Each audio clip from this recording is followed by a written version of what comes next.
வணக்கம் சார். வணக்கம். மன்மோகன் சிங் ஒரு 7-8 மாதத்துக்கு முன்னே தான் நான் பார்க்கலாம் அப்படின்னு சொல்லி ரொம்ப நாள் ஆச்சு பார்த்து அப்படின்னு சொல்லிட்டு ஃபோன் பண்ணேன். அப்போது எனக்கு வேண்டியவங்களாம் மந்திரி அதுங்களாம் கூட சொன்னாங்க, நான் ஒரு வருஷமாக ட்ரை பண்ணுறேன், பார்க்க மாட்டாரு யார், நீங்கள் பார்க்க போகிறேன்ட்டாங்க. என்ன கிண்டல் பண்ணாங்க எல்லாம். சரி நம்ம பார்க்கலாம், கேட்டு பார்க்கலாம் அப்படின்னு சொல்லிட்டு என்ன பண்ணேன், புதன்கிழமை வியாழக்கிழமை போகலான்னு இருக்கிறேன் டெல்லிக்கு. நான் சரி போகிறேன், அப்படியே முடியுமா தான் இவரையும் பார்க்கலாம் அப்படின்னு சொல்லிட்டு புதன்கிழமை ஃபோன் பண்ணேன். ஒரு பிஏவுக்கு ஃபோன் பண்ணி இந்த மாதிரி நான் பார்க்கலான்னு இருக்கிறேன் அப்படின்னு. அவன் சொன்னான், யாரையும் பார்க்கறது இல்லைன்னு சொல்லு, பார்க்க முடியுமா தான் பார்க்குறேன். அதெல்லாம் 10 நிமிஷத்தில் ஃபோன் வருது எனக்கு. 10 நிமிஷம் அதுக்குள்ளே அங்கே சொல்லி அவர் டைம் கொடுத்து 10 நிமிஷம் ஃபோன் வருது. ஃப்ரைடே 11 o'clock புதன்கிழமை ஃபோன் பண்ணுறேன். Friday 11 o'clock. உங்களுடைய முக்கியத்துவம் எப்படி இருக்கு பாருங்க. அதுதான் வேற என்ன மந்திரி ஆகணும்னு நினைச்சாரு, முடியாது எனக்கு. இன்னும் அந்த அளவுக்குலாம் இருந்தார், என்னெல்லாம் ஒரு மந்திரி பார்க்கணும்னு இருந்தார். அவர் சூழ்நிலை சரியில்லை, அதே ஒரு தரம் சொன்னார். சரி அதை பற்றி பரவாயில்ல சார், என்ன பண்ணுறது, நீங்கள் நல்லா இருக்கணும் சார், போதும் சார். டைம் கொடுத்துட்டாங்க, 11 மணிக்கு வாங்கினேன். நான் வியாழக்கிழமை போயிட்டேன். வெள்ளிக்கிழமை காலையில் 11 மணிக்கு போனேன். ஒத்துரும் இல்லை, அவர் மட்டும் அவர் அந்த தலப்பா கட்டுறதுக்கு பதில் அவருக்கு உடல்நிலை சரியில்லைல்ல, அதனால ஒரு தொப்பி மாதிரி வெள்ளை தொப்பி போட்டுக்கிட்டாரு. அந்த இது மறைகிறதுக்கு அந்த அம்மா இருந்தாங்க, 2 பேர் தான். அவர் நல்லவாது பேசுவார். அவர் சாமி அப்படின்னாரு. ஆல்ரைட் சார், அவர் எப்படி அவர் சார் போயிட்டு போய் என்னுடைய ரெஸ்பெக்டை சொன்னேன். முதல்ல கேட்டார், அந்த அம்மாவுக்கிட்ட பேசினேன். ஒரு பெரிய பொருளாதார மேதை, இந்த நாட்டு ஒரு இப்படி வந்த அளவுக்கு கொண்டு வந்தது தான் இவர்தாம்மா அப்படின்னு அந்த அம்மா கிட்ட பேசினேன். ஏன்னா இவர் அதிகம் பேச முடியல அவரால். அப்படி அது இதுன்னு பேசிக்கிட்டே 3/4 மணி நேரம் பேசினேன். உட்காந்து கேட்டிருந்தாரு. அவர் ஏதாவது ஒன்று தான் சொல்லுவார், அதுக்கு பதில் நான் சொல்லுவேன். அப்படி பேசிட்டு அப்புறம் எனக்கு கண்ணில் தண்ணி வந்துடுச்சு. இவ்வளவு நேரம் பேசிக்கிட்டு இருக்காரு நம்ம கூட, உணர்வுபூர்வமான ஒரு ஆமாம், எனக்கு கண்ணில் தண்ணி வந்துடுச்சு. அப்படி சரி கடவுளை பிரார்த்திக்கணும், நல்லா நீங்கள் கொஞ்ச நாள் இருந்தோம். அப்பப்போ நான் அந்த பர்த்டேவுக்கு லெட்டர் எழுதுவேன், மறக்காம அதில் அதுக்கு பதில் எழுதுவார் எனக்கு. இப்போ thank you for your birthday greetings அப்படின்னு எழுதுவார். அதெல்லாம் நினச்சேன், எனக்கு கண்ணில் தண்ணி வந்துடுது. பேசாமல் இருந்தார், நான் பேசாமல் இருந்தேன். அவருக்கே இதாகி போச்சு. நானும் பேசாமல் ஒரு 2-3-4 நிமிஷம் பேசவே இல்லை. நானும் அவரும் அப்படியே நிற்கிறேன். அவர் உட்காந்துக்கிறார். அப்புறம் வரேங்க, நான் ப்ரே பண்ணிக்கிறேன், நல்லா இருக்கணும் நீங்கள் அப்படின்னு சொல்லிட்டு காலில் விழுந்துட்டேன், கும்பிட்டு அப்புறம் போட்டோன்னா அந்த அம்மா விட்டுட்டு போய் விட்டுவாங்கன்றார். ஹிந்தியில் சொன்னார். அந்த அம்மா கார் வரல வந்து என்னை விட்டுட்டு போச்சு. அப்படி அதுக்கப்புறம் டெத்து மறைவு செய்தி கேட்டு ரொம்ப நான் திருவண்ணாமலை அன்னைக்கு ஒரு இது ஃபங்க்ஷன் ஏதோ அங்கே போயிட்டேன். அங்கே தான் வருது எனக்கு செய்தி. இப்போ அங்கிருந்தே டிக்கெட்டு ஃப்ளைட் போயிட்டான். இந்த பையனுக்கும் போட துணைக்கு வரதுமே இவனுக்கு ஒரு டிக்கெட்டு, எனக்கு நேராக டிக்கெட்டு போட்டு ராத்திரி 8 மணிக்கு போய் சேர்ந்தாங்க. இப்போ நான் சரி நேராக போய் பார்க்கலாம் அப்படின்னு சொல்லிட்டு வண்டியில் காரில் போனோம் வீட்டுக்கு. கொஞ்சம் பேர் யாரும் அதிகம் இல்லை, ராத்திரியெல்லாம் போயிட்டாங்க இல்லையா, எதுவும் இல்லை. அப்புறம் போயிட்டு மாலைகள்லாம் போட்டு அவருக்கு அந்த லாஸ்ட் ரெஸ்பெக்ட்லாம் பண்ணிவிட்டு அதுக்கப்புறம் வந்து வீட்டில் உள்ளே போய் அந்த அம்மாவை பார்த்தேன்.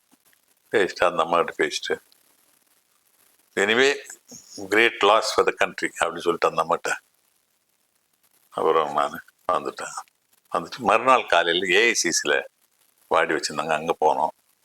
அங்கே எல்லா லீடரும் வந்தாங்க, பார்த்துட்டு அதுக்கப்புறம் வீட்டுக்கு வந்துட்டேன். என்ன பண்ணுறது, அன்னைக்கு அந்த முதல் நாள் பார்க்க போனேன், எனக்கு அழ வந்துச்சுங்க.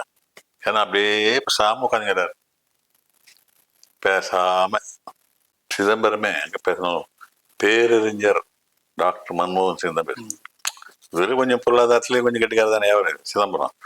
அவர் சொல்லுவார், இப்போ நான் மீட்டிங் பேசும்போது பேரறிஞர் டாக்டர் மன்மோகன் சிங் அப்படின்னு தான் சொல்லுவார்.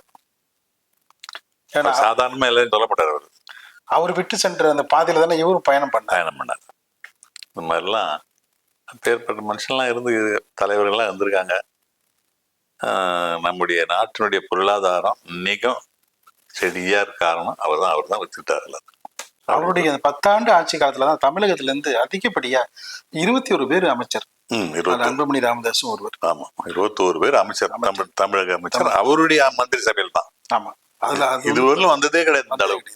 அந்த அளவுக்கு தமிழ்நாட்டுக்கு முக்கியத்துவம் கொடுத்தாரு. நேருவுக்கு பிறகு பாத்தீங்கன்னா மறுபடியும் வந்து பிரதமரா வந்ததுல அவருடைய பங்கு வந்து அவருக்கு அடுத்தபடியா அவர் இன்றியமையாத பணியாகும். ஆமா, இதெல்லாம் வந்து பாத்தீங்கன்னா நாட்டு வளர்ச்சிக்கு ரொம்ப வந்து வித்துட்ட. ஜனங்களும் 2004 பார்லிமெண்ட் பிரைம் மினிஸ்டர் ஆகிறாரு. பிரைம் மினிஸ்டர் ஆகி மற்ற எல்லாம் செய்துட்டு வர்றாரு. 2009 ஜெயிக்கிறோம். அதுல வந்து சோனியா காந்தியினுடைய பங்கு இருக்கு. இருந்தாலும் இவருடைய பங்கு இருக்குது. இவர் அந்த 5 ஆண்டுகள் 2004 2009 வரலாம் பிரைம் மினிஸ்டர் இருக்கும்போது ஆற்றிய தொண்டு, அந்த முக்கியத்துவம் அந்த நம்ம நாட்டுக்கு 2009 எல்லாம் ஜெயிக்க முடிஞ்சது திருப்பி பாமன். அது இவருடைய இதுதான். அது நேருடைய பாலிசியை வந்து எடுத்துக்கிட்டாருன்னு சொல்லுவாங்க. அப்படின்னா அவர் முதல் 5 ஆண்டு திட்டத்தை பார்த்தீங்கன்னா கல்வி, வேளாண்மை, தொழில் அப்படி எடுத்துட்டாரு. அடுத்த 5 ஆண்டு திட்டம் வந்து பார்த்தீங்கன்னா நாட்டு வளர்ச்சி, பாதுகாப்பு, அதை எடுத்துட்டாரு. அதே போல வந்து வழிகளை வந்து இந்த 5 ஆண்டு திட்டத்திலையும் வந்து நிறைய பண்ணிட்டாரு. ரைட் டு எஜுகேஷன், ஆமா, ரைட் டு ஃபுட், தகவல் அறியும், இன்ஃபர்மேஷன் டெக்னாலஜி, ஆதார். ஆமா, இன்னைக்கு எல்லா இடத்துலயுமே வந்து கேட்கற ஆதார். இதற்கு வந்து இப்ப 2011 ஒரு மிகப்பெரிய வந்து ஒரு பணியை வந்து தீவிரப்படுத்தினாரு. நிறைய விஷயங்கள் தகவல் நிறைய.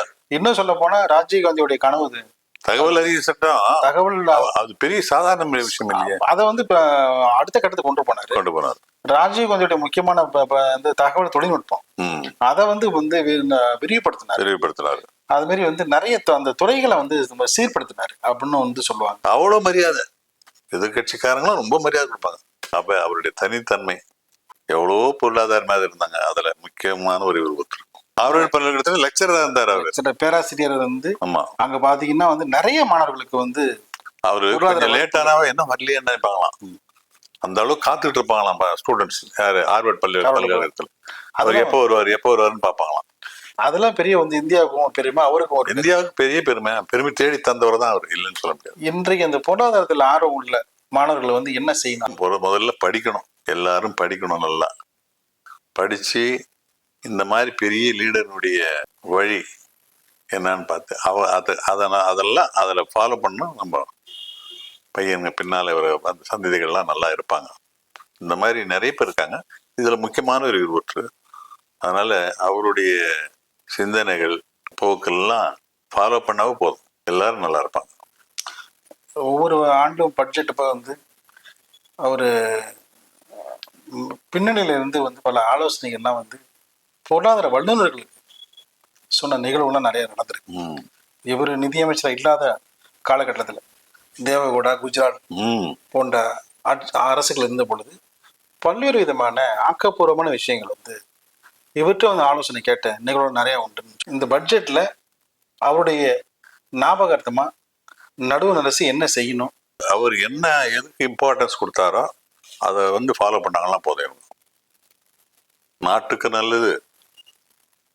நம்ம அவர் செய்ததுக்கு ஒரு நாம வந்து ஒரு ரெக்கக்னைஸ் பண்ற மாதிரி ஆகும். உலக நாடுகளே வந்து அவருடைய புகழை, பெருமையை வந்து ஒவ்வொரு நேரத்திலையும் வந்து பறைசாட்டி கொண்டுதான் இருக்கு. ஆமா, இருக்கும். இருந்தாலும் இந்த மாற்று அரசு இருந்தாலும் அந்த அரசு வந்து செய்யணும் அப்படின்னு. மாற்று அரசும் அவரு விட்டு சென்ற பணி, அவருடைய பொருளாதார கொள்கை, அதை இவங்க ஃபாலோ பண்ணாவே போதும். நான் அது இல்லாத ஒன்று சொல்றேன்.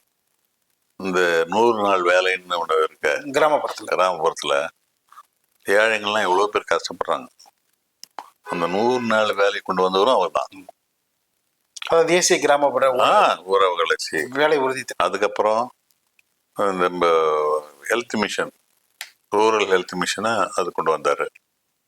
கோர்ஸ் அது துறை சார்ந்த அமைச்சரும் அதுல ஒரு அக்கறை இருக்கோ தான் மருத்துவர் அன்புமணி ராமதாஸ் அதை வந்து இன்னும் தீவிரமா செயல்படும். அதை நான் சொன்னா வேற மாதிரியா போயிடும். இல்ல, அவர் இன்னும் சொல்ல போனா இவருடைய இரங்கல் செய்தியை சொல்லியிருப்பாரு. என்ன, அன்புமணி ராமதாஸ் வந்து என்னுடைய பிரதமர் மறைந்துட்டார், ரொம்ப அதிர்ச்சி அடைந்தேன், அவருடைய கால விழுந்தாங்க. அதெல்லாம் வந்து பெரிய ஒரு விஷயம். ஏன்னா இவரோட வந்து சுதந்திரமா செயல்படுறதுக்கு விட்டாரு. அந்த மாரி வந்து எல்லாம் இவருடைய ஒரு துறை சார்ந்த வல்லுநர், இவரும் ஒரு துறை சார்ந்த வல்லுநர். கோ ஹெட் அப்படின்னா. ஆமா, அது புரிஞ்சுக்கிட்டாரு அவர் புரிஞ்சுக்கிட்டு அதற்கான தகுதி திறமை ஒன்றே இருக்கு அப்படின்னு சொன்னதா பல நிகழ்வுகள்ல வந்து குறிப்பிட வேண்டிய விஷயங்களாகவும் இவர் சொல்லுவார், நிறைய சொல்லுவார். இத்தனைக்கும் நான் வந்து எனக்கு ஒரு ஆசை இருக்காது, அவங்களுக்கு இது ஆகணும் அது ஆகணும்னு சொல்லி அதை புரிஞ்சுக்குவார் அவரு. இருந்தாலும் Krishnasamy what can I do அப்படின்னுவார். அவருடைய முடியாத அங்கே எப்படி சூழ்நிலை எத்தனை எப்படி இருக்கிறது இல்லையா, அந்த சூழ்நிலையால அவர் சொல்லுவார், பரவாயில்ல சார் உங்களுடைய இதுவே போதும் எனக்கு போதும் அப்படின்னு. மன்மோகன் சிங் அவர்களுடைய ஆட்சி காலத்துல கிராமப்புற வேலை வாய்ப்பு உறுதி திட்டம் அதை வந்து கொண்டு வந்து சிறப்பாக செஞ்சாரு சொல்றீங்க. ஆனா இன்னைக்கு பாத்தீங்கன்னா தமிழக அரசு பேரூராட்சி, நகராட்சி இந்த பகுதியெல்லாம் வந்து அருகில் உள்ள கிராமப்புறங்கள்லாம் வந்து இணைக்கிறாங்க, ஊராட்சிகள்லாம்.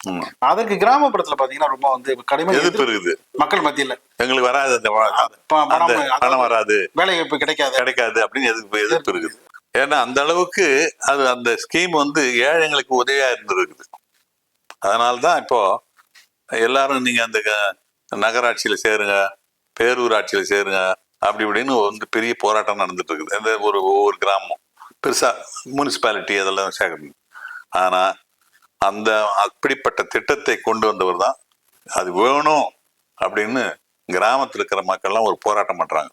அதனால எங்க ஊரை அதில் சேர்க்காதீங்க, டவுன்ல சேர்க்காதீங்க, நாங்க தனியா இருந்தா தான் எங்களுக்கு கிராமப்புற அந்த வேலை கிடைக்கும், நாங்களால நிம்மதியா இருக்க முடியும், அதனால எங்களுக்கு போகணும்னு சொல்லி போராடுறாங்க. அதுக்கு காரணம் டாக்டர் மன்மோகன் சிங் தான். அவர் தான் அந்த கிராமப்புற வேலை வாய்ப்பு திட்டத்தை கொண்டு வந்தார். அதனால பல ஏழைகள்லாம் நிம்மதியா இருக்கிறாங்க. அதனாலதான் இந்த டவுனோட சேர்க்கறத கூடாதுன்னு எதிர்ப்பு எங்க பார்த்தாலும் பேப்பர்லாம் வந்துட்டு இருக்குது, எதிர்ப்பு பண்ணிக்கிட்டு இருக்காங்க. அந்த அளவுக்கு அது முக்கியத்துவம் வாய்ந்த ஒரு திட்டம். 1000 திட்டங்கள் இருந்தாலும் அது அந்த திட்டத்தை கொண்டு வந்தவர் டாக்டர் மன்மோகன் சிங். இன்னும் சொல்ல போனா வரலாற்று சிறப்புமிக்க ஒரு திட்டம். அது வரலாற்று சிறப்புமிக்க ஒரு திட்டம். ஆமா, அதுல வந்து எந்த வித மாற்று கருத்து இல்லை. இவ்வளவு நேரம் மன்மோகன் சிங் அவருடைய சாதனைகள், அவர்களுடைய முக்கியமான பணிகள் உள்ளிட்ட பல்வேறு தருணங்கள்ல அது எப்படிலாம் செயல்படாங்கிறது ரொம்ப வந்து நெகிழ்ச்சியா சொன்னிருந்தீங்க. நிகழ்ச்சியில் பங்கேற்று கருத்துக்களை தெரிவித்தமைக்கு மிக்க நன்றி சார். அவருடைய புகழ் வாங்க வேண்டும்.